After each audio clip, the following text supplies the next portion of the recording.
Hello. അപ്പോൾ ഇന്ന് ഞാൻ വന്നേക്കുന്നത് നല്ല അടിപൊളി ബീഫ് വെൽറ്റിൻ്റെ റെസിപ്പി ആയിട്ടുണ്ട്. നല്ല ടേസ്റ്റായിരുന്നു കേട്ടോ. അപ്പോൾ നമുക്കിത് എങ്ങനെ ഉണ്ടാക്കണമെന്ന് നോക്കാം. അപ്പോൾ ഞാനിവിടെ അടുപ്പിലേക്ക് ഒരു ചീഞ്ചട്ടി വെച്ച് കൊടുത്തിട്ടുണ്ട്. ചീഞ്ചട്ടി ചൂടായി വന്നപ്പോഴത്തേക്കും ഞാൻ അതിലേക്ക് കുറച്ച് കൂടുതൽ വെളിച്ചെണ്ണ ഒഴിച്ച് കൊടുത്തിട്ടുണ്ട് കേട്ടോ. അങ്ങനെ വെളിച്ചെണ്ണ ചൂടായി വന്നപ്പോഴത്തേക്കും ഞാൻ ഇതിലേക്ക് 2 സവാള അരിഞ്ഞാണ് ഇട്ട് കൊടുത്തേക്കുന്നത്. അപ്പോൾ നിങ്ങളുടെ ഇഷ്ടത്തിനനുസരിച്ച് എടുക്കാൻ നോക്കുക. ഞാൻ പ്രത്യേകിച്ച് കണക്കോ കാര്യങ്ങളോ ഒന്നും പറയുന്നില്ല. എന്തൊക്കെ ചേർത്തെന്ന് മാത്രമേ പറയുന്നുള്ളൂ. അങ്ങനെ സവാള ഇട്ട് കൊടുത്തിട്ടുണ്ട്. ഇനി നല്ലപോലെ ഒന്ന് മിക്സ് ചെയ്തെടുത്തിട്ട് ഞാനൊന്ന് അടിച്ച് വെക്കുന്നു, ഒന്ന് വെന്തിട്ടാൻ വേണ്ടി, ഒന്ന് വാടാൻ വേണ്ടിയിട്ട്. അങ്ങനെ അതൊന്ന് വാടി വന്നത്തേക്കും ഞാൻ അതിലേക്ക് വെളുത്തുള്ളി ചതച്ചത് ഇട്ട് കൊടുക്കുന്നുണ്ട് കേട്ടോ. അങ്ങനെ വെളുത്തുള്ളി ഞാൻ ചതച്ചതൊന്നും ഇട്ട് കൊടുത്തിട്ടുണ്ട്. ഇഞ്ചി ഇല്ല കേട്ടോ, വെളുത്തുള്ളി മാത്രമേ ഉള്ളൂ. അങ്ങനെ അത് ഇട്ട് കൊടുത്തൊന്ന് മിക്സ് ചെയ്തെടുത്തിട്ടുണ്ട്. ഇനി നമുക്കിതിലേക്ക് കറിവേപ്പില ഇട്ട് കൊടുക്കാം കേട്ടോ.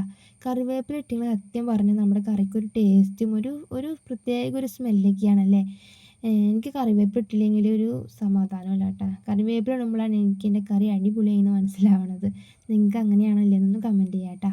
അങ്ങനെ ഞാൻ കറിവേപ്പില ഇട്ട് മിക്സ് ചെയ്ത ശേഷം ഞാൻ അതിലേക്ക് മസാല ഇട്ട് കൊടുക്കുന്നുണ്ട്.